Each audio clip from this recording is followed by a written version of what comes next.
Bueno, pues empezamos un poquito.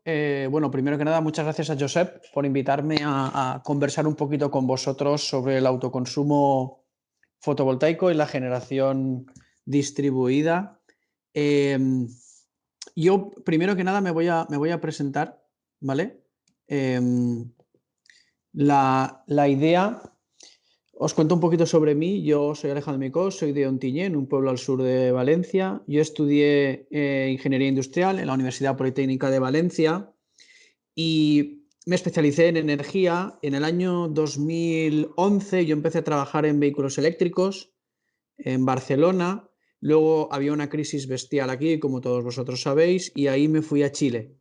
Y en Chile empecé a trabajar en proyectos utility scale, es decir, conectados a la red eléctrica eh, de fotovoltaica en el desierto de Atacama.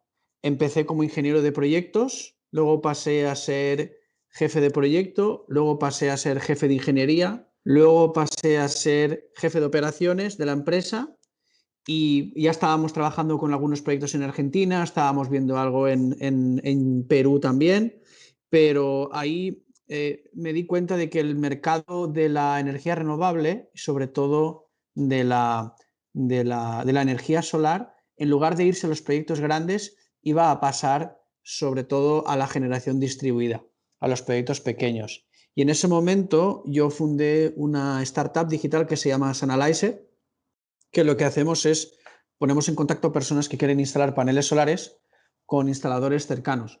Por acortar un poquito la explicación, sería como un booking de la energía solar. No lo he dicho antes, pero a mí me gusta que las presentaciones sean un poco más dinámicas y que sea un intercambio, ¿no? Así que cualquier tipo de pregunta que tengáis, duda, consulta, lo que consideréis, podéis interrumpirme cuando queráis porque creo que así podremos ir encauzando la presentación mejor. Y os sigo comentando, montamos esta empresa, llevamos 2 años, estamos en Brasil, estamos en España, tenemos más de 500 instaladores registrados y al final lo que estamos haciendo es acompañar a las personas en su proceso de instalar paneles solares porque las personas no tienen mucho conocimiento sobre esta tecnología. Y os cuento un poquito cuál es la idea de la presentación, ¿de acuerdo? Creo que habrá gente que sí que tendrá un perfil más técnico y que conocerá un poco más el tema tecnológico. Otros creo que no lo conocen tanto. Entonces yo he querido darle una visión a la presentación más macro para que todo el mundo se vaya hoy con una ligera idea de por dónde va esto y que si alguno tiene especial interés en algún aspecto en específico, pues me puede preguntar para que yo le refiera más información o puede investigar por su cuenta porque hay un montón de información y al final la idea de la presentación es un poco explicar y contar todo aquello que no se suele contar en las documentaciones que podemos encontrar por internet, ¿no? Entonces pasamos al paso a explicar qué es el autoconsumo, ¿no? El autoconsumo, como su nombre indica, es la capacidad de poder generar energía en el mismo lugar que la consumimos, ¿vale? ¿Qué significa esto? Hasta ahora nosotros éramos meros consumidores, es decir, nosotros, al igual que el agua, teníamos una toma en casa y nosotros consumíamos consumíamos agua de la toma. Ahora lo que estamos diciendo es que somos capaces de generar nuestra propia energía y consumirla en el mismo lugar. Aquí os pongo un dibujo para que lo veáis gráficamente, ¿vale? Esto es una gráfica de una generación fotovoltaica, que es la que tengo yo en casa de mis padres. En este caso, podéis ver la línea azul que tiene ciertos picos y es el consumo que tienen ellos en la casa. A partir de las 9 de la mañana empieza a salir el sol y es la curva que veis, ¿no? Una campana de Gauss que sube sobre la 1 del mediodía, alcanza su máximo, 1,8 kilowatts, y después vuelve a bajar, ¿no? Poquito a poco. La parte en amarillo es toda aquella energía que estamos generando con una instalación fotovoltaica y la parte negra es aquella energía que se inyecta a la red. Hay un micrófono por ahí que está acoplándose. No sé si alguien tiene el micrófono abierto. Vale, perfecto, continúo. La parte gris es toda aquella energía que están generando mis paneles solares y que no estoy consumiendo, ¿de acuerdo? Por lo tanto, esa energía es excedente, que puede ir a la red, se puede almacenar en baterías, etcétera. Pero Primero, antes de entrar en profundidad en la parte técnica, vamos a intentar darle un poco una visión macro, como decía, al autoconsumo. ¿Por qué ahora es tan sexy el autoconsumo? ¿Por qué de repente ha cambiado y ahora es tan interesante que las personas instalen paneles solares en su casa? El primer punto es sobre la tecnología. Los paneles solares es una tecnología que tiene casi 100 años desde que se inventaron los primeros paneles solares, pero con el paso del tiempo y con las nuevas invenciones, con las nuevas tecnologías, hemos llegado a un punto en el que se ha convertido en un producto de consumo. ¿Qué significa eso? Una instalación de energía solar no es mucho más complicada que instalar un aire acondicionado o que instalar otro tipo de dispositivos. Se han configurado una serie de estándares alrededor de la industria para poder realizar las conexiones, una serie de estándares en cuanto a voltajes, tensiones, normativas, etcétera. Por lo tanto, se ha convertido en un producto de consumo y la instalación ha pasado de ser algo que se utilizaba solo en casos muy necesarios donde no había otra alternativa que poner paneles solares a que ahora ya es un producto bastante estándar en el mercado y que está al abasto de cualquier persona en cualquier lugar del mundo, podríamos decir. El segundo punto es la economía. ¿Qué significa esto? El precio de los paneles solares, ahora luego os mostraré una gráfica para que veáis más o menos cuál ha sido la evolución, pero ha ido cayendo en los últimos años y ha llegado un momento en el que la energía que se genera en los paneles solares es más barata que comprar energía de la red. Es decir, desde el punto de vista de rentabilidad, sin ponernos a mirar factores de sostenibilidad o ética o jurídica, ya generar energía con paneles solares es mucho más barato que con muchas tecnologías que ahora mismo tenemos instaladas en nuestros parques de generación, ¿no? Por lo tanto, tenemos dos patas. Es un producto fácil de instalar, es un producto de consumo, es un producto barato, es decir, es más barato que comprar energía de la red. Y ahora viene el tercer punto, que es el marco jurídico. ¿Y por qué es importante? Porque sin un marco jurídico favorable, no tiene nada sentido, no tiene sentido, porque al final se generan impuestos, se genera burocracia, y ahora lo que está pasando es que, al contrario de lo que había pasado en los últimos años, y pongo el ejemplo de España, donde había habido una serie de regulaciones que iban en contra de la energía solar, ahora nos hemos dado cuenta de que, gracias a Europa, y lo hablaremos después, se está legislando a favor. Por lo tanto, se crea un marco jurídico estable a través del cual las personas se sienten tranquilas para invertir en un proyecto de generación en su casa. ¿Por qué es importante? Porque es un proyecto o son instalaciones que las rentabilidades están alrededor de los 8 años, 7 años, 6 años en función de la radiación, del precio de la energía, del tipo de particularidades que pueda tener el proyecto, pero nadie se embarca en un proyecto que se rentabiliza en 6, 7, 8 años si no tiene muy claro que el marco jurídico va a mantenerse en los próximos años. Es decir, la ley los incentiva. Incluso estamos viendo algunas ayudas, subvenciones y bonificaciones. ¿Vale? Aquí os muestro un poco la gráfica. Esta gráfica muestra el coste de generación de energía que en la industria se llama como LCOE, ¿de acuerdo? Entonces son dólares por megawatt. Tenemos a la derecha, podéis ver los diferentes recursos energéticos. Gas, nuclear, térmica solar, carbón, geotérmica, ciclo combinado, eólica y solar fotovoltaica, ¿de acuerdo? Entonces, no sé si podéis ver la línea amarilla. En el año 2009 estábamos en 359 dólares por megawatt, es decir, era de las más caras. Y en apenas una década hemos caído hasta los 40 dólares en 2019 de media. Es decir, ha sido un descenso brutal y no ha habido ninguna energía ni ningún recurso que haya podido igualar esta tecnología en la caída de precios. Además de que esto sigue, es decir, la caída de precio viene por la demanda de los fabricantes, que a su vez aumenta el rendimiento de los paneles, baja los costes y se masifica, por lo tanto los precios se van al suelo y ya es una commodity. Es decir, el precio de los paneles solares se cuantifica en dólares por watt y es un precio que fluctúa en la bolsa casi como si fuera el petróleo, ¿de acuerdo? Igualmente, cualquier duda, cualquier pregunta, me podéis interrumpir, no hay problema, ¿de acuerdo? Sigo comentando. Estos son los resultados de la subasta de energía renovable que hubo en España hace apenas una semana, ¿de acuerdo? Entonces, se adjudicaron, no me acuerdo del número exacto, a 3.000 megawatts, ¿vale? Más o menos 3 gigas. El precio promedio fue de 24,47 euros. Es decir, hemos pasado de los $40 que teníamos de media en 2019 a 24, es decir, casi, voy a decir que se ha reducido en un 33%, un 35% de lo que teníamos hace un par de años. Y aquí podéis ver los precios.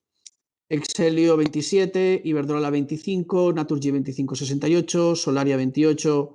Estos públicos se puede ver en la web del ministerio. Y estos números, para ser sinceros, son altos comparados con otros proyectos, como por ejemplo en Arabia Saudí, que creo que se llegó a ofertar a $13 el megawatt. La radiación allí es mucho más fuerte, pero igualmente son valores de récord que cada año se superan, cada año se van superando.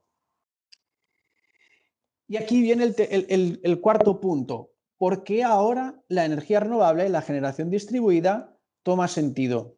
Y aquí es la particularidad que le da forma, ¿no? Al final es la sociedad. ¿Qué significa esto? Aunque la tecnología esté vigente, sea rentable y el marco jurídico esté a favor, la sociedad es la que marca si una tecnología puede prosperar o no puede prosperar. Y podríamos poner ejemplos como por ejemplo la nuclear. ¿En qué sentido? La tecnología existe, está disponible y hay muchas empresas y muchas ingenierías en todo el mundo que fabrican productos y servicios relacionados con la energía nuclear. Económicamente puede ser rentable porque puedo generar envases, es decir, 24 horas. Los residuos son nucleares, ese es el problema, pero son muy pocos en términos de masa. Y el tercer punto es que jurídicamente a los estados no les parecería mal instalar energía nuclear, como por ejemplo Francia, que tiene más de 50 plantas nucleares, pero al final, escucho algo por ahí,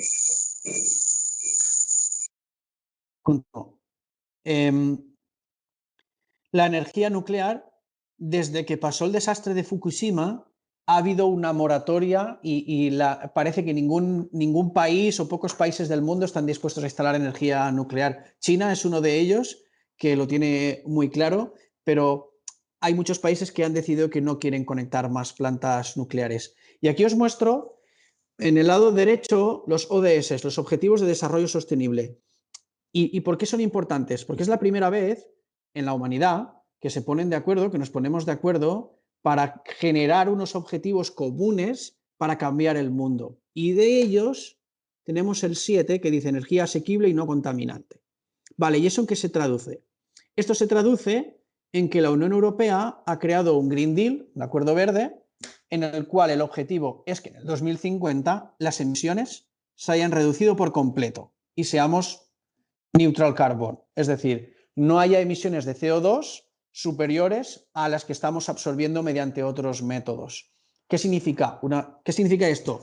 Una movilización de recursos bestial, se necesita mucha innovación y mucha innovación no solo tecnológica, sino también económica y jurídica para poder establecer un marco estable, para poder incentivar y que esto vaya creciendo poco a poco.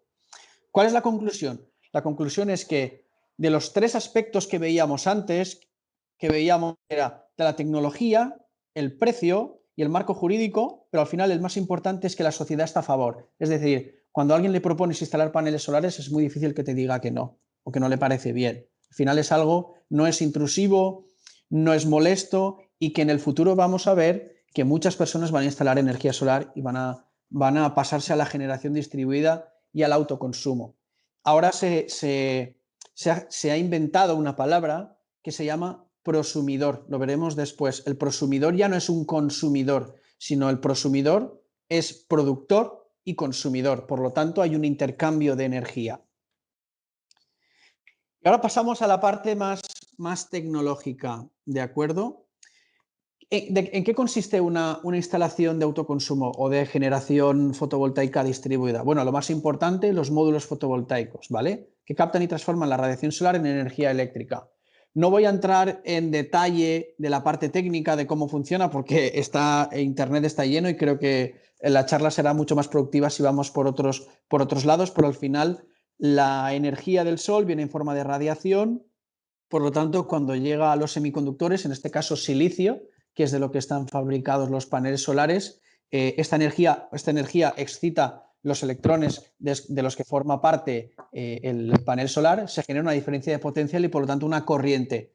Esa corriente empieza a transformarse en cada una de estas celdas fotovoltaicas que tienen unas condiciones técnicas muy similares de voltaje y corriente, y al unirlas se genera como unas pilas, voy a decir. Por lo tanto, al final vamos a tener un voltaje y una corriente adecuada para poder transformarla en corriente alterna. Cuando pasamos a la corriente alterna, utilizamos el inversor. ¿Qué es lo que hace el inversor? El inversor, como decimos, toma la corriente continua de los paneles y la transforma en corriente alterna, que es el sistema eléctrico que tenemos nosotros en nuestros hogares. Puede ser 230, puede ser 220, puede ser trifásico, 400, 380, etc. Estos inversores, vamos a decir que es el corazón. Los paneles son la fuerza, pero el inversor es el corazón, que es el que bombea realmente la energía y el que la transforma. ¿Y por qué es importante? Porque el inversor es el que produce en los paneles y el que busca cuál es el mejor punto de máxima potencia en función de la radiación y la temperatura. Después hablaremos un poquito más en detalle de los paneles y las distintas tecnologías que existen en los paneles solares, ¿de acuerdo?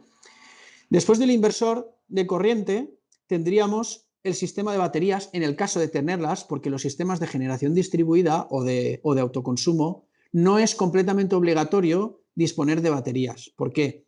Porque como podemos estar conectados a la red eléctrica, en este caso, la red eléctrica podemos inyectar energía y consumirla para que la red eléctrica sea como una batería virtual. Luego podemos conversarlo también. O directamente no inyectar energía a la red, por lo tanto no serían necesarias baterías porque todo se consume dentro de nuestra instalación, nuestro hogar, nuestra empresa, etc. Pero sí que existen inversores que lo que hacen es inyectar la energía a las baterías, que lo que las baterías hacen es almacenar energía.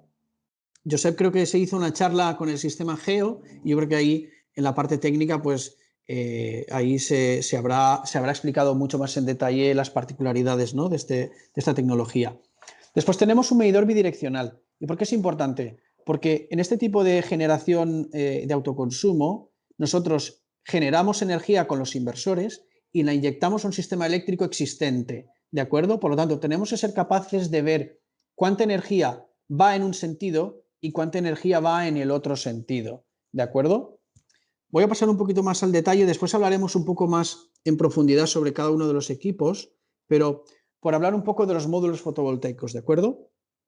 Los módulos fotovoltaicos están, la mayoría, todos, por no decir todos, están fabricados con silicio, con semiconductores y con silicio cristalizado, ¿de acuerdo? Entonces, las principales tecnologías de paneles solares que tenemos ahora mismo y que están a nuestro abasto de forma comercial son los monocristalinos, los policristalinos y los de capa fina. Los de capa fina tuvieron un boom hace unos 7 años, 6 años más o menos. Ahora ya no se ven tanto porque se están reformulando. El monocristalino y el policristalino son los que ahora mismo están más en el mercado. Y el tamaño que tienen los paneles solares, aquí os muestro una captura de una hoja técnica. Estamos hablando de alrededor de 2 metros por 1 metro. Hay paneles que en lugar de tener 2 metros tienen 1,60 m y es porque tienen 60 celdas, ¿de acuerdo? Cada cajita o cada cuadrito es una celda, entonces tenemos paneles de 60 celdas, de 72 celdas y hasta de, no sé si son 78 celdas, que es un panel ya bastante grande y es el que se utiliza normalmente en los proyectos de gran envergadura. ¿Por qué? Por economías de escala. Instalo un panel y puedo generar más potencia, ¿de acuerdo? Respecto a los materiales, el policristalino se utiliza con policristales, como su nombre indica, y es porque tiene un método de fabricación un poco menos depurado, voy a decir, o menos eficiente que el monocristalino. Son más baratos los policristalinos, son mucho más baratos, pero tienen un rendimiento más bajo respecto al calor. ¿Y por qué es importante esto? Porque Los paneles solares, muchas personas piensan que cuanto más calor hace, mejor será para el panel solar, y esto no es cierto. Lo que necesitamos es que el panel solar tenga mucha radiación, pero la temperatura, cuanto más baja sea, será mejor, porque transformará mejor esa energía, será más eficiente. Entonces, en el caso de los policristalinos, el rendimiento es un poquito más bajo, estamos hablando de que puede ser alrededor de un 19, un 17%, un 16, un 18%, y respecto al calor, cada grado que aumenta la temperatura le afecta mucho más que al monocristalino, porque la temperatura afecta directamente a la potencia de salida de los paneles. Y el monocristalino tiene mejor rendimiento, ya estamos llegando a los 22, el 22% de rendimiento de los paneles solares comerciales que se pueden comprar mañana en cualquier tienda. Los fabricantes están empezando a lanzar algunos de hasta 25%, luego están llegando otros materiales que se están complementando, como la petrovskita, que potencia la captación de la energía. Entonces, estamos viendo un boom respecto a esta tecnología, no solo en la parte de implantación, sino en la parte tecnológica y también en la parte de costes, ¿de acuerdo? Luego hay otra tecnología que ha salido hace poco, que se llama PERC, que lo que hace es que le pone por detrás a los paneles solares una lámina plástica, que lo hace es que cuando el rayo solar incide, rebota en esta lámina plástica y regresa. Por lo tanto, podemos aprovechar hasta un 5% de la energía que se está perdiendo. Y la última tecnología que se está utilizando en las plantas conectadas a la red, grandes proyectos, son los seguidores fotovoltaicos, que tienen además paneles bifaciales. ¿Cuál es la gracia de los paneles bifaciales? Como su nombre indica, puedo generar por delante y por detrás. Es decir, en terrenos desérticos, donde la arena es muy clara, funciona casi como la nieve. Por lo tanto, cuando la luz incide en el suelo y rebota, puedo generar por la parte trasera también hasta un 10 y hasta un 15% más de energía. Por centrarnos un poco en la estructura, no he puesto ninguna slide relacionada con la estructura, pero como vosotros sabéis, pues bueno, el autoconsumo fotovoltaico se instala normalmente sobre cubiertas y sobre tejados, porque es lo más cómodo. Pero al final lo que queremos es colocar los paneles solares muy cerca de donde está el consumo para reducir las pérdidas eléctricas. Pero igualmente hay proyectos de autoconsumo que se instalan sobre el suelo si no hay terreno disponible o si no hay cubierta disponible. Están empezando a salir proyectos de bombeo solar donde se instalan los paneles flotando sobre los reservorios de agua. Por lo tanto, el panel solar se está empezando a convertir en algo muy versátil que se puede utilizar de distintas maneras en función del uso que se le va a dar. Por lo tanto, lo que vamos a ver en los próximos años es que no solo va a haber una mejora del rendimiento del panel, sino que se va a abaratar respecto a la extracción de costes. ¿En qué sentido? No sé si se ve muy bien en la imagen, pero este panel solar tiene un marco de aluminio y además tiene una lámina de vidrio por encima, que es para mejorar el funcionamiento. Pero ya están empezando a salir paneles flexibles donde no se necesita este marco, ya no tiene el vidrio, pesa mucho menos, se puede transportar más fácil. ¿Qué significa esto? Al final, si abaratamos los costes del panel y mantenemos el rendimiento, podemos conseguir proyectos mucho más rentables, más baratos y más fáciles de implementar. Y en ese sentido es por donde la tecnología de los paneles solares está ahora atacando. ¿Alguna pregunta? Me podéis interrumpir cuando consideréis, ¿eh? Luego pasamos a los inversores, ¿de acuerdo? Que comentábamos antes, que es el corazón de la tecnología, porque es el que elige cuál es el voltaje y cuál es la tensión adecuada para los paneles solares. ¿Cuáles son las tecnologías que existen de inversores fotovoltaicos? Existen los paneles microinversores, que son muy recientes, están empezando a comercializar hace relativamente poco, un par de años. Enphase es uno de sus principales fabricantes y lo que hace es que transforma esa energía en corriente continua a corriente alterna por cada panel, ¿vale? Y ahora explicaremos por qué esa es una particularidad muy importante. Después tenemos los inversores string. Los inversores string se llaman así porque los paneles solares se conectan, al igual que las celdas, se conectan en string o en cadenas. Por lo tanto, para poder trabajar con un inversor fotovoltaico tenemos que alcanzar un nivel mínimo de voltaje. Hasta hace un par de años el voltaje de operación de los paneles solares era de 1000 volts. Ahora están empezando a comercializarse ya los paneles de 1500 volts, porque al aumentar esa tensión bajamos la corriente necesaria de operación y las pérdidas son mucho más bajas. Por lo tanto, tenemos pérdidas bajas, los conductores pueden ser más pequeños y optimizamos mucho más la instalación. Entonces, los string necesitan tener varios paneles conectados en serie para poder alcanzar esta tensión de 1000 o 1500 volts. ¿De acuerdo? Para que os hagáis una idea, los paneles tienen entre 55 y 45 volts de tensión de salida en circuito abierto, que es cuando no hay corriente, cuando no pasa corriente. Este tipo de paneles, este tipo de inversores string trabajan con voltajes un poquito más bajos, porque al final estamos trabajando con proyectos entre 3 kilowatts, 5 kilowatts, 10 kilowatts, 20. Para proyectos grandes puede que haya inversores mucho más grandes. Evidentemente, para proyectos a nivel escala industrial, hay inversores de hasta 60 kilowatts, 100 kilowatts, y para proyectos que se conectan a la red eléctrica tenemos inversores centrales, que estamos hablando que pueden tener 2 megawatts, 3 megawatts y hasta 5 megawatts, ¿de acuerdo? ¿Por qué es importante la diferencia entre el microinversor y el inversor string? El inversor string lo que hace es que setea el voltaje de operación para toda la cadena de módulos. ¿Por qué esto es distinto al microinversor? Porque los paneles no son exactamente iguales.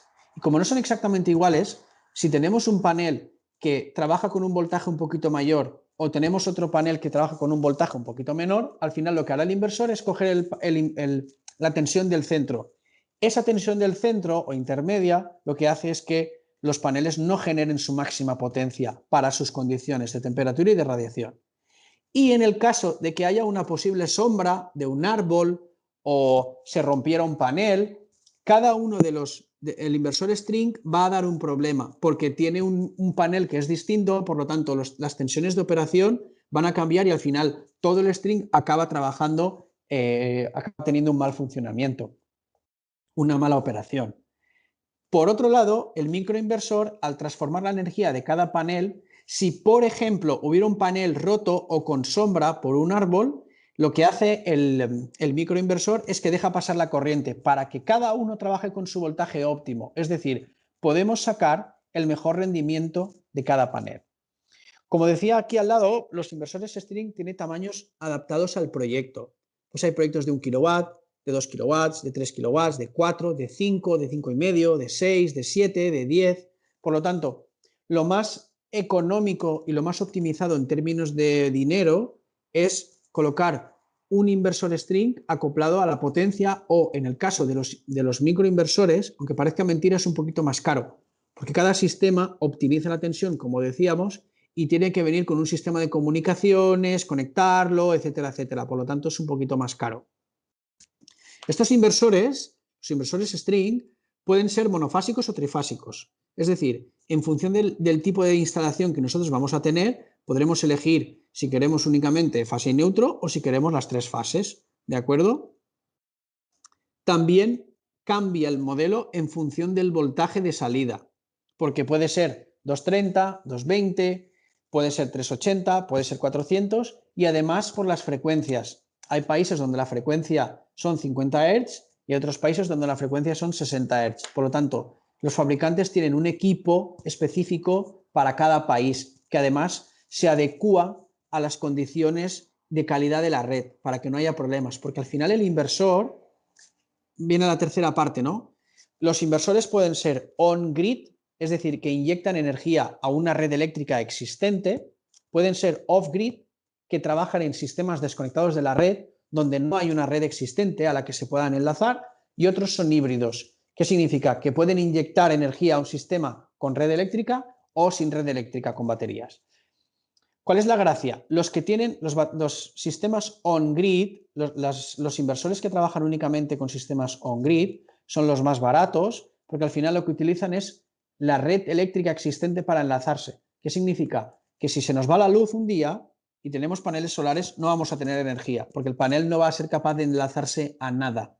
En el caso de lo off-grid, trabajan únicamente con sistemas de baterías y ellos son los que crean una red eléctrica con las 3 fases o con fase neutro para poder dar los suministros. Y los híbridos podrían funcionar con electricidad de la red eléctrica o sin electricidad. ¿De acuerdo? Luego pasamos al medidor bidireccional. Aquí no quiero detenerme mucho porque al final es un medidor en el que nos permite medir la energía que estamos consumiendo y la que estamos inyectando. ¿Cuál es la particularidad de este equipo? La particularidad es que está siendo uno de los primeros dispositivos de gestión energética en el hogar. ¿Sí? Mira, es que en el tema este de baterías que has comentado, pues estaríamos, vamos, sabes que estamos nosotros con un equipo que va a continuar las charlas tuyas, que son el GEO, y queríamos que ver con qué tensiones de baterías se está actualmente trabajando, ¿eh? En lo que es cuando tenemos la posibilidad de almacenar energía. Solamente era eso. Pues para serte sincero, Josep, te voy a revisar el dato porque no lo tengo ahora mismo, pero las tensiones de la batería normalmente se están trabajando entre 24, 48, son las más comunes, algunos en 12, pero sobre todo 24 y 48. Pero se utilizan reguladores de carga. ¿Qué significa esto? El regulador de carga lo que hace es que transforma esa corriente continua a un voltaje que las baterías pueden almacenar. Vosotros sois los expertos en eso. Yo voy a hacer una visión un poco más desde fuera, pero más o menos esas son las tensiones que se están trabajando. Los sistemas híbridos y los sistemas off-grid son los que el propio inversor trabaja con un regulador de carga o viene junto, es decir, se necesita el inversor y además el regulador de carga. Vale, yo aquí quería hacer un pequeño inciso porque, bueno, sabes que Tritec Electronics hace 45 años que trabaja con un equipo que se llama GEO, que va a representar una innovación en todo este campo. Solo pues comentar que a partir de tu intervención en un futuro dedicaremos prácticamente un tema de formación a la gestión electrónica optimizada de la energía, que va a ser un equipo que va a combinar las distintas fuentes de entrada disponibles, incluso la red eléctrica, con las cargas que tenga necesarias, las online, offline, continua, alterna, etcétera. Y nada más, comentar que en este caso lo que trabajaríamos es la tensión eficaz.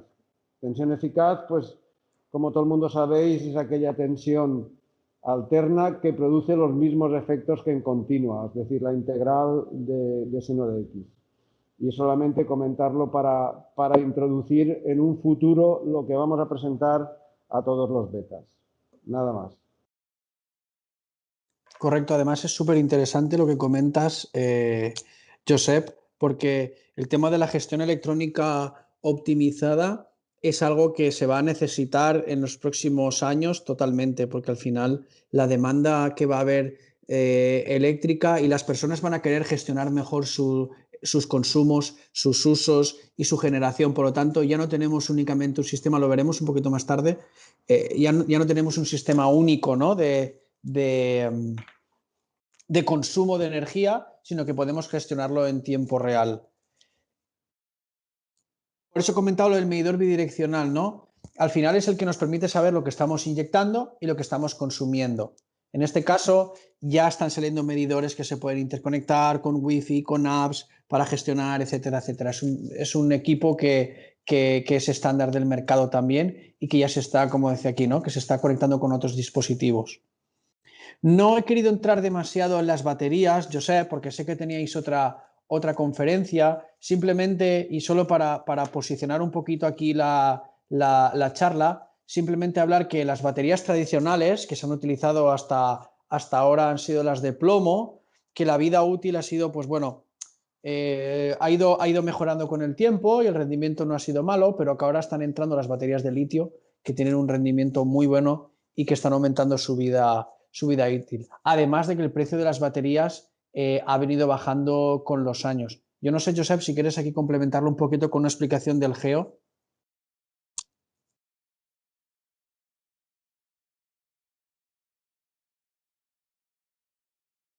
Sí, Alejandro.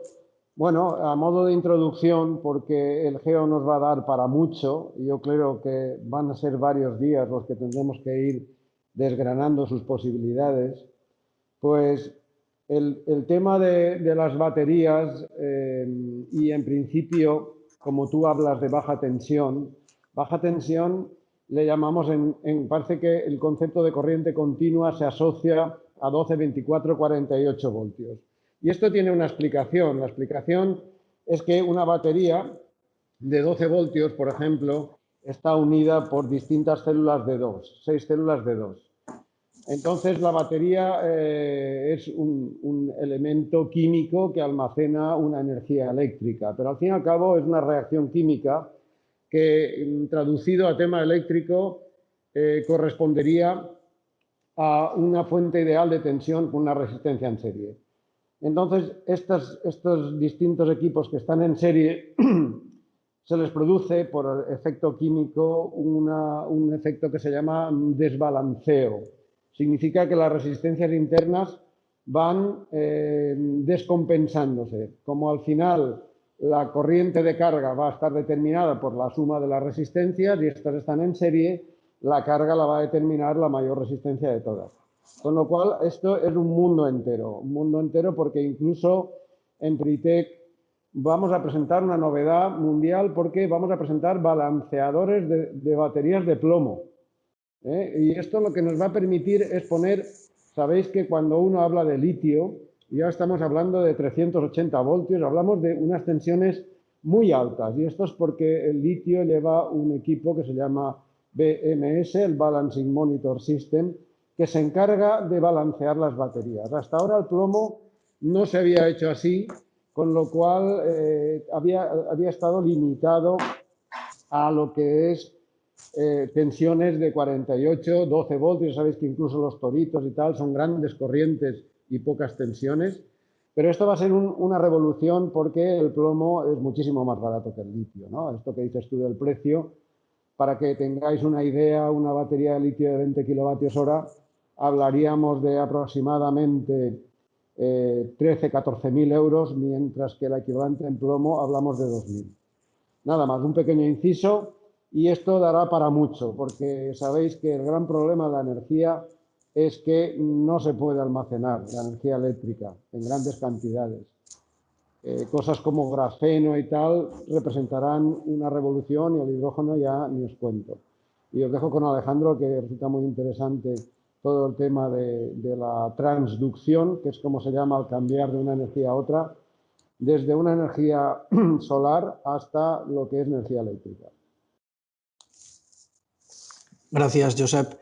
La verdad que sí, el intercambio de un proceso al otro y sobre todo la derivada del tiempo, que hasta ahora no habíamos podido traspasarla, ahora ya, como dices, ¿no? Va a representar un cambio bestial. Y aunque parezca mentira que la batería es una tecnología que siempre ha existido, al final el precio es algo tan clave como que nos va a permitir realmente que nos haga sentido tener una batería en casa para poder hacer esta gestión. Y voy a pasar al tipo de autoconsumo y después voy a volver al tema de las baterías porque quiero dar una puntualización, ¿de acuerdo? Vamos a hablar un poco de los tipos de autoconsumo que están regulados según... Voy a hacer una mezcla entre la regulación jurídica y la tecnológica, ¿de acuerdo? Porque al final las leyes intentan llegar y acoplarse a lo que existe, pero bueno, tampoco llegan del todo. Aquí en la izquierda tenemos un sistema que sería un sistema de autoconsumo conectado a la red sin excedentes. ¿Qué significa esto? Yo tengo mis paneles solares que generan energía, tengo un inversor que lo que hace es que alimenta a mis consumos, por lo tanto, yo a través del medidor, si en el caso de que yo no estoy generando suficiente energía, consumo de la red a través del medidor y esta red eléctrica es la que me da consumo, por ejemplo, por la noche, ¿de acuerdo? Hasta aquí estamos bien.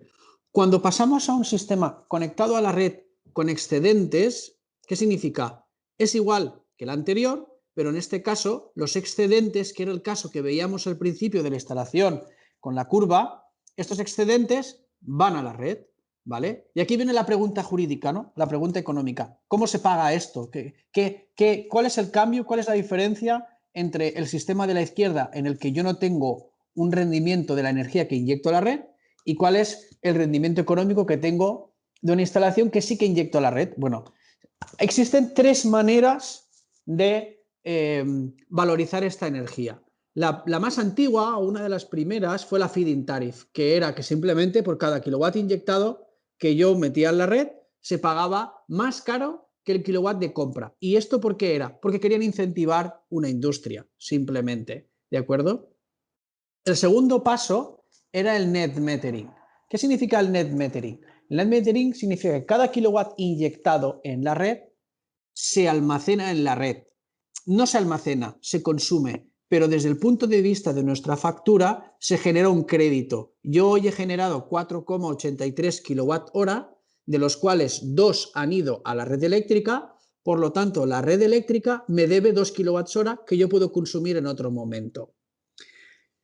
¿Cuál es la mayor ventaja que tiene este sistema? La red funciona como una batería virtual. No se necesita instalar una batería física para poder almacenar, entre comillas, la energía, porque yo la inyecto en la red y la consumo en otro momento. Esto está funcionando en sistemas como el de en Brasil, está funcionando así, porque son sistemas donde la generación hidráulica tiene mucha potencia instalada, y al final cuando generamos energía, ellos bombean agua, y cuando la consumimos, ellos la turbinan, ¿vale? Pero en sistemas donde la potencia hidráulica no tiene tanta capacidad o no tiene esa penetración en el sistema energético, pues es muy difícil. ¿Y qué es lo que se hace en estos sentidos?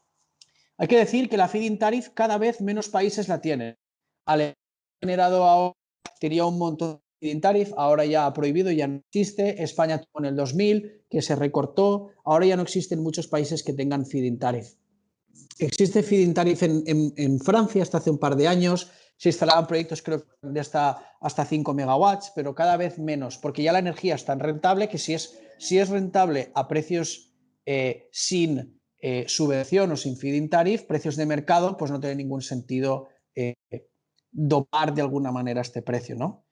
Y la tercera categoría es el net billing. ¿Y cuál es la diferencia del net billing? El net billing es el sistema que tenemos aquí en España funcionando y está funcionando en otros países como Chile, incluso Argentina. Cada kilowatt hora inyectado tiene un coste definido por el sistema eléctrico, ¿vale? ¿Qué significa? Cuando yo consumo energía de la red, yo estoy comprando el kilowatt a 13 céntimos de euro, por ejemplo. Pero cuando lo inyecto en la red, a mí me lo pagan a 4 céntimos de euro, es decir, un 30% o un 35%. La razón de esto es que ese kilowatt hora que yo inyecto en la red se tiene que transportar hasta los lugares de consumo, por lo tanto, se tiene que incrementar el coste asociado con la operación de la red de transmisión. ¿De acuerdo? Más allá de querer defenderlo o querer atacarlo, lo que digo es que al final el precio del kilowatt inyectado a la red es distinto. Y al final de mes, lo que hace la red eléctrica o lo que hace la comercializadora eléctrica en este caso dice: usted consumió este mes 50 euros y generó el equivalente a 20 euros. Por lo tanto, usted este mes paga 30. Nosotros tenemos una compensación de esa factura gracias a la inyección de energía que hemos hecho en la red. ¿De acuerdo?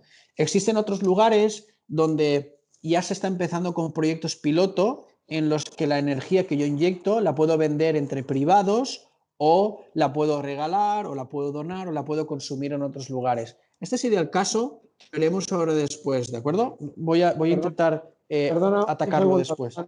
un segundito. Me gustaría que aquí, con tu experiencia, nos comentaras el retraso que hay entre una acción y la otra en la práctica.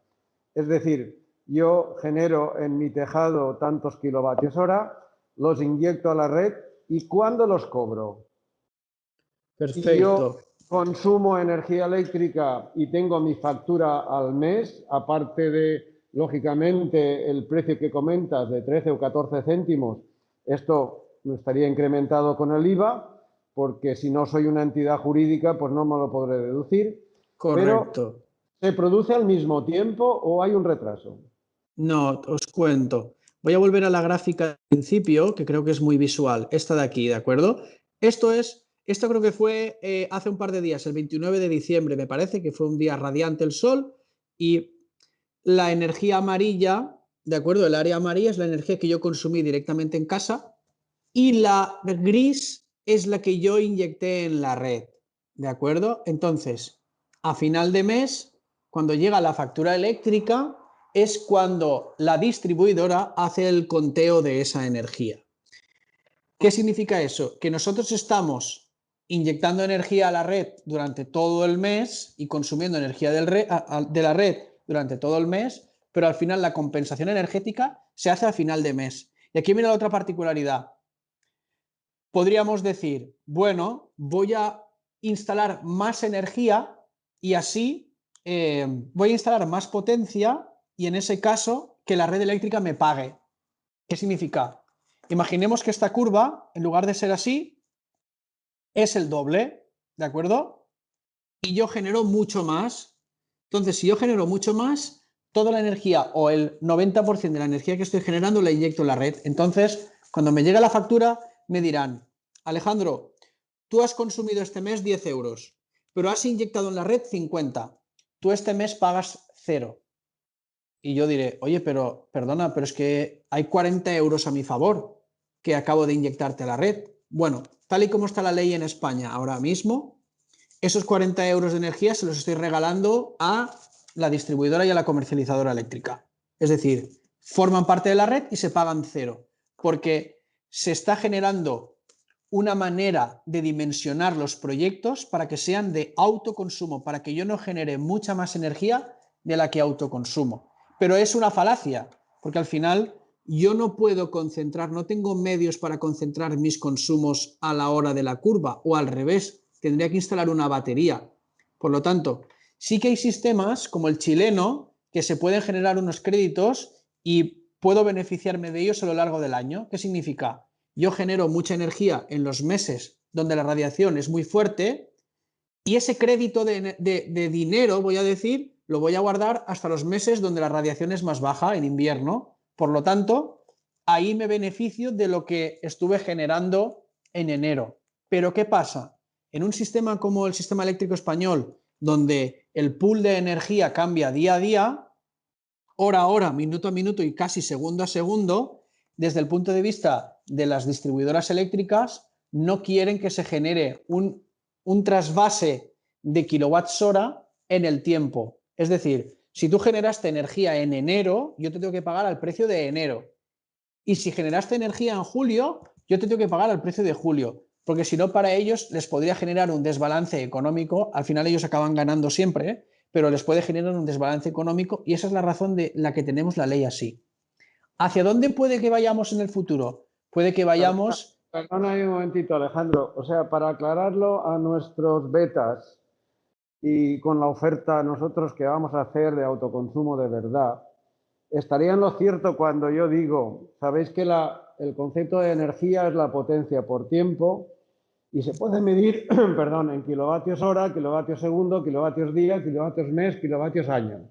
Entonces, suponiendo que yo produjese 10.000 kilovatios al mes, que es lo mismo que 10 megavatios, me los pagarían a 3 céntimos, es decir, 300 euros, y me los cobrarían a 14 céntimos, que son 1.400 euros. ¿Estaría, no cierto, esta afirmación? Totalmente en lo cierto. Con lo Totalmente. cual, el autoconsumo está montado para las compañías eléctricas y para el Estado. Los demás, lo único que hacen es pagar su instalación y amortizarla, pues tarde, mal y nunca. Más o menos es así, ¿no, Alejandro? Exactamente, poquito a poco, porque al final la gente lo que quiere y lo que todos queremos es dejar de pagar energía a las redes. Lo que queremos es Correcto. utilizar la Pues red para gestionar. aquí también entrará el geo, en el cual nos va a permitir consumir de verdad, hacer un autoconsumo de verdad, según el espíritu de la ley, en el sentido que la energía que me cae encima del tejado es mía y, por tanto, si la consumo yo, pues puedo evitar el pagar estos 16 céntimos aplicando esta tecnología. Y esto sería legal, digamos. Totalmente, totalmente. Hay muchas, ¿cómo decirlo? Hay algunas lagunas legales en el sentido de que el tema del arbitraje, ¿no? Es decir, comprar energía de la red y venderla cuando es cara en este sentido, pero en nuestro caso, con sistemas pequeños, voy a decir, de autoconsumo residencial o autoconsumo industrial, con potencias entre 10, 15, 20 kilowatts, la compensación de excedentes, porque la compensación de excedentes, que es el fenómeno que estamos hablando, llega hasta los 100 kilowatts en España, en Chile llega hasta los 300, en Brasil se llega también hasta los 250, por lo tanto, cada país está generando su propia ley en este sentido, y lo que quería decir es que el tema del arbitraje, de los servicios auxiliares a la red, de la compensación de la reactiva o de la regulación de voltaje, este tipo de cosas son cosas que vamos a ver en el futuro, que las redes eléctricas van a demandar, y van a demandar no solo a privados, sino también a las personas en su casa, porque si estamos en un punto alejado de la red de distribución, vamos a necesitar compensar el voltaje o inyectar en un punto, en un momento dado, porque tenemos un consumo y ellos no tienen capacidad. Son cosas que vamos a ver en los próximos años, y lo que vamos es hacia una red más flexible. Y lo que tú dices, Josep, tal y como está la ley ahora, es verdad que la instalación de autoconsumo se paga tarde, mal y nunca, pero ya por lo menos tenemos una ley. Dios me libre de dar un alegato a favor de esta gente, de los políticos, pero es el primer paso.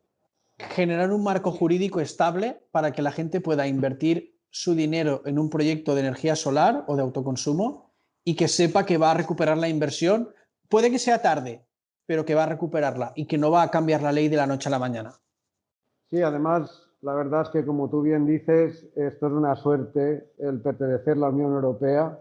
Disfrutémoslo mientras podamos, pero estos vientos nos han ayudado mucho. Además, a lo que tú estás comentando hay que añadir un tema, y es que realmente nosotros invertimos, o sea, pasamos una corriente continua a corriente alterna para ponérsela en fase a las compañías eléctricas y que la puedan transportar. Sin embargo, la corriente continua siempre está en fase, no necesita ponerla en fase, ¿no? Con lo cual, si hacemos una instalación de autoconsumo de verdad y nuestras cargas son las que tienen que ser y las hacemos de forma, digamos, completa,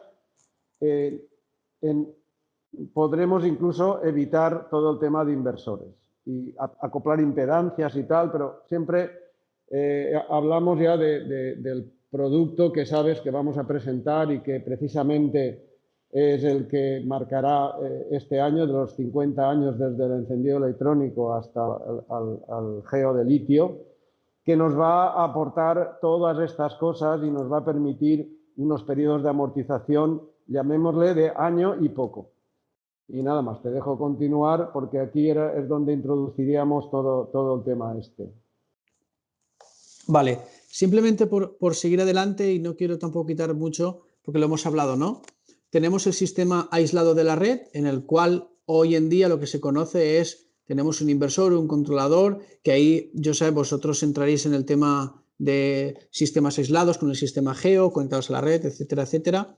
Se puede instalar un grupo electrógeno porque, bueno, pues no instalo tantas baterías, necesito a lo mejor, en mi país hay 2 o 3 o 5 días nublados seguidos, por lo tanto quiero tener un grupo por si acaso hay un pic de potencia, se puede instalar también. Y en el caso de un conectado a la red, pues sería algo similar, en el que tenemos la red eléctrica donde podemos inyectar o consumir energía, y además tener unas baterías que podemos cargar y descargar a nuestro libre albedrío en función de la flexibilidad que nosotros queramos tener de nuestros consumos. Y es donde entra la gestión electrónica optimizada que tú comentabas, Josep. Por último, están saliendo otras modalidades jurídicas que, si bien tecnológicamente se ven muy claras, desde el punto de vista jurídico hasta ahora no estaban reguladas. La primera es el autoconsumo compartido. ¿Qué significa esto? Tenemos un edificio de viviendas, tenemos una cubierta, instalamos 10 kilowatts. Esos 10 kilowatts podemos dividirlos entre todos los vecinos que tenga el edificio, o podemos decir que el vecino 1 obtiene 5 kilowatts, el 50% de toda la generación, vecino 2 ofrece 1 kWh. Aquí está en energía, no hagáis caso porque el tema de energía sabéis que es distinto de potencia, pero el vecino 1 obtendría el 50% de la generación fotovoltaica de la planta, el vecino 2 obtendría el 10% y el vecino 3 obtendría el 4%, el 40%. La particularidad es que la instalación no tiene que estar conectada físicamente a estas casas, es decir, yo conecto la instalación con un contador del propio edificio, yo le digo a las distribuidoras y a las comercializadoras que cada vecino tiene un porcentaje de esta instalación porque tenemos el CUPS y como tenemos un contador bidireccional, sabemos lo que está inyectando y lo que está consumiendo. Y en este caso, con nuestros contadores, podemos hacer el match para saber realmente cuál es la energía que se está compensando cada instalación. La segunda derivada es el autoconsumo remoto. El autoconsumo remoto en España está legislado de la siguiente manera. Si tenemos consumos que tienen una distancia entre ellos menor a 500 metros o están dentro del mismo código catastral, se han inventado esa regulación, ¿no? Para que en las mentes burocráticas pues entre el tema del código catastral, las instalaciones de consumo se pueden conectar a una misma instalación. ¿Qué significa? Yo puedo conectar una instalación en un comercio, o voy a imaginar que esto es un colegio, puedo poner una instalación de 100 kilowatts en un colegio y todas las casas que están alrededor a menos de 500 metros pueden tener un porcentaje de la instalación y beneficiarse de la generación, porque según la ley están conectadas todas en el mismo, en la misma malla de distribución, ¿no? Voy a decirlo. Luego entran otro tipo de autoconsumo remoto, que este se da sobre todo en Brasil y en Chile, donde se dice lo siguiente. Si una empresa o una persona, es difícil que sea una persona, pero si una empresa tiene más de un consumo conectada a la misma distribuidora, podemos colocar una planta fotovoltaica en uno de esos lugares, en una de esas ubicaciones, y podemos beneficiar de esa generación al resto de ubicaciones. Y más allá de quedarnos específicamente con estos modos o estos ejemplos, lo que quiero ejemplificar es que estamos hablando de un sistema único en el que yo pongo los paneles y tenía que colocar una batería o funcionaba únicamente aislado de la red. Estamos pasando a un sistema o a un nuevo mundo, una nueva sociedad en la que podremos empezar a compartir energía. Ya estamos empezando a generar los primeros pasos en este sentido y yo creo que de cara al futuro vamos a empezar a ver compraventa de energía entre privados, lo que comentaba Josep de gestión de la energía, es decir, tenemos 3 periodos, lo que queremos al final es bajar el periodo punta. Si tú eres capaz de bajar tu periodo punta por debajo de X potencia, pues te voy a dar un premio. O usted quiere cargar el vehículo eléctrico, perfecto. Si lo carga a esta hora, le voy a pagar. En lugar de usted tener que pagar la energía, le voy a pagar yo. Vamos a empezar a ver cosas así. ¿De acuerdo? Aquí, nada, simplemente por si alguien no conoce muy bien los sistemas eléctricos actuales, lo he querido colocar porque como los perfiles de las personas, pues hay de todo. Yo quería comentarlo también por la diferencia que presupone el autoconsumo y también el tema del geo, ¿no? Hasta ahora, los sistemas eléctricos actuales, nosotros generábamos energía con grandes plantas de generación, plantas hidráulicas, plantas térmicas, plantas eólicas, y estas generaciones que se hacían muy concentradas con grandes potencias, igual que las nucleares, los transportamos con grandes líneas de transmisión, con grandes voltajes, 220, 220.000 volts, 110.000, hasta subestaciones donde bajamos la tensión y la transportamos hasta nuestros hogares o edificios gubernamentales, colegios, o puntos de consumo como industrias, etcétera, o bueno, depuradoras, otro tipo de fábricas, ¿no? Entonces, pasamos a un mundo nuevo, que eso yo imagino que lo habréis conversado también, en el que ya vamos a tener plantas, van a seguir existiendo plantas grandes de generación, pero ya vamos a poder ver sistemas de almacenamiento masivos, como tú comentabas, del grafeno y otras tecnologías que van a empezar a ser rentables a gran escala. Vamos a poder empezar a ver mucha implantación y mucha penetración de los vehículos eléctricos, de los paneles solares mucho más aceptados en la sociedad. Por lo tanto, ya no va a ser una red eléctrica unidireccional, ¿no? Aquí pongo cuáles son los retos, ¿no? Ayer, ¿cuál es el reto? La energía fluye solo en un sentido. Es decir, yo genero en grandes proyectos, en grandes instalaciones de generación. Los sistemas eléctricos son muy centralizados, es decir, tengo cofrentes o tengo una planta nuclear muy grande y de ahí diversifico a todos los pequeños puntos. Luego pasamos a través de las grandes líneas de transmisión, llevamos la energía hasta nuestros hogares, que somos usuarios pasivos. Como decía Josep, solo se puede hacer una cosa, pagar y callar. Estamos pasando a un sistema en el que ya no fluye la energía solo en un sentido, sino que fluye también en el otro, porque las personas pueden generar energía, van a poder controlar sus consumos, su demanda a través de sistemas de almacenamiento y van a participar del sistema porque pueden generar energía y pueden almacenarla y pueden cambiar temporalmente su consumo.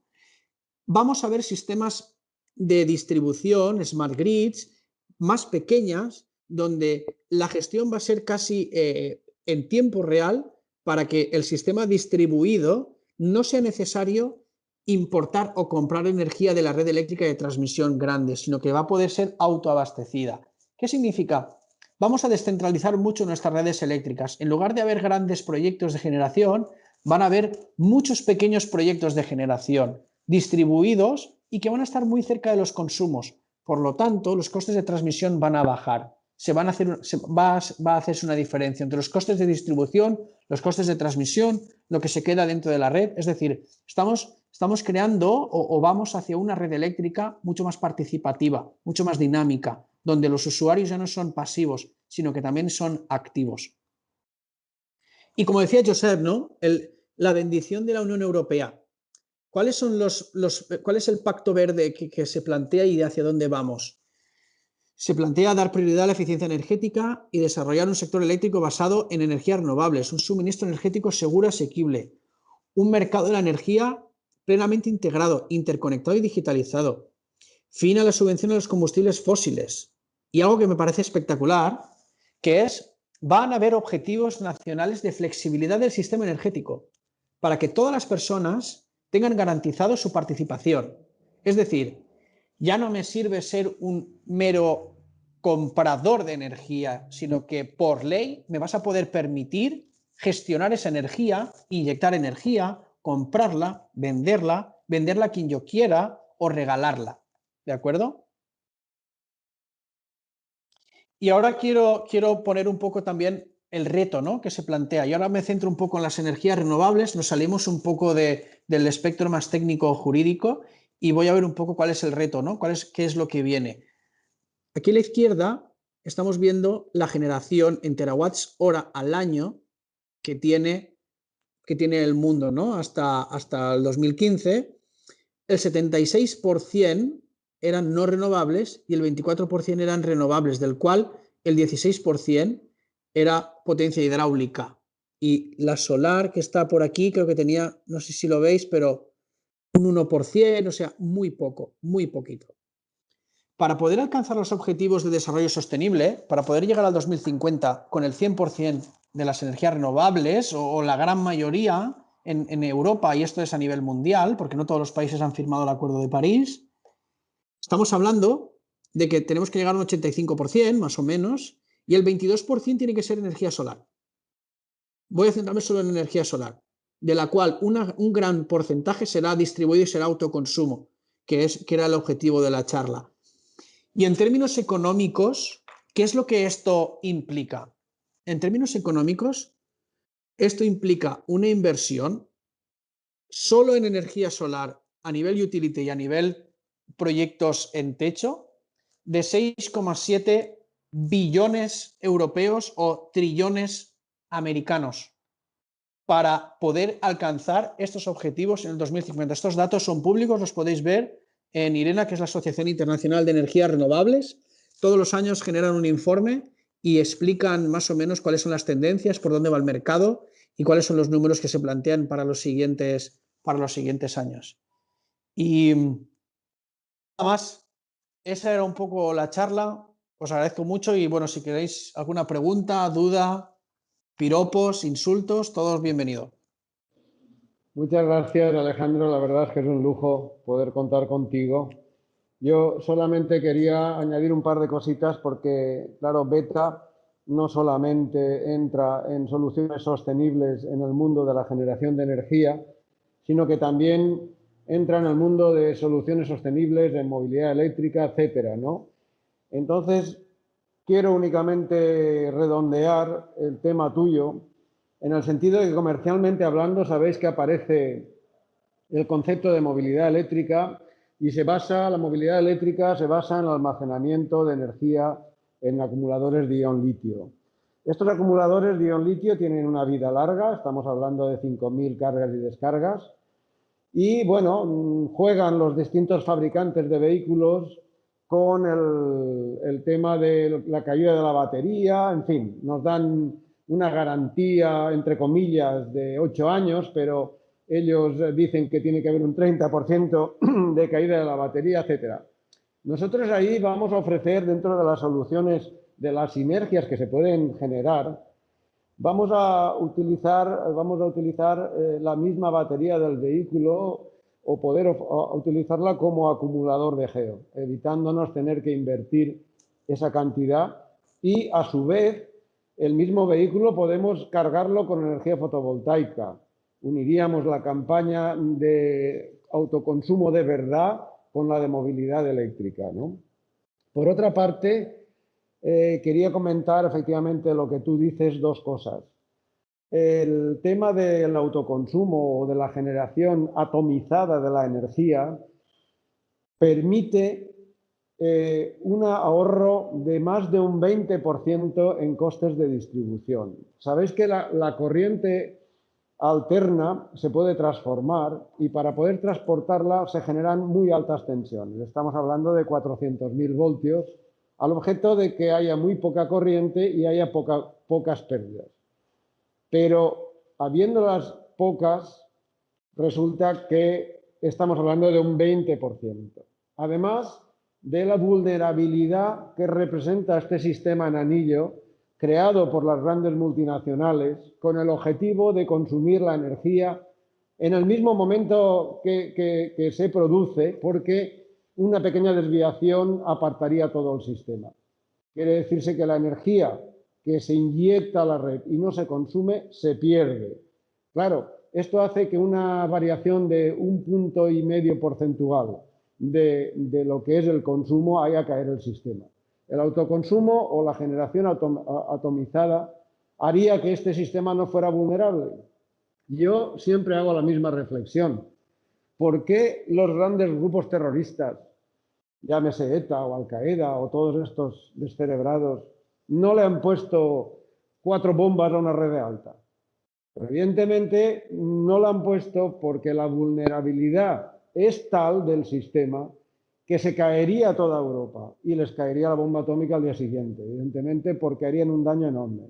Esta generación en isla o generación de autoconsumo de verdad nos hace menos vulnerables, además de más sostenibles. Y bueno, hasta ahora todo el montaje ha estado hecho por los grandes oligopolios que aún siguen reinando por sus anchas y que nos están haciendo que, bueno, como tú y yo sabemos, la guerra que tenemos para inyectar en media tensión o en alta tensión, pues dependa aún totalmente de ellos, hasta el punto de que queremos suministrar energía a un punto determinado en una red de media de 20.000 voltios y tenemos que pedirle permiso a la Iberdrola de turno que tiene una estación de transformadora que lo que voy a hacer yo es descargarla. Entonces, bueno, Beta estará al lado de los ciudadanos, nuestro patrón es tecnología al servicio de los ciudadanos y la naturaleza y afortunadamente, repito, el viento viene de tramontana, viene del norte, estamos en Europa y lo que es la liberalización energética, pese a quien le pese a las puertas giratorias, será una realidad. Y nada más, agradecer a Alejandro y ahora pues abrir un turno a a todos los contertulios que queráis comentar temas de fotovoltaica. Alejandro es un experto no solamente en autoconsumo, en energía fotovoltaica y ve hasta cómo transcurren los fotones, golpean a los electrones del silicio y cambian de capa de valencia. Con lo cual, Ojalá. podéis aprovecharos Le de él. levanto la falda a los paneles. Bueno, pues si realmente está, comentar que esta es la primera parte, la energía fotovoltaica. Dentro de fotovoltaica hemos entrado en la modalidad de inyección de autoconsumo. La filosofía nos la ha dejado muy clara Alejandro. La energía que tenemos encima de nuestro tejado es nuestra, y la podemos aprovechar conforme creamos conveniente. Los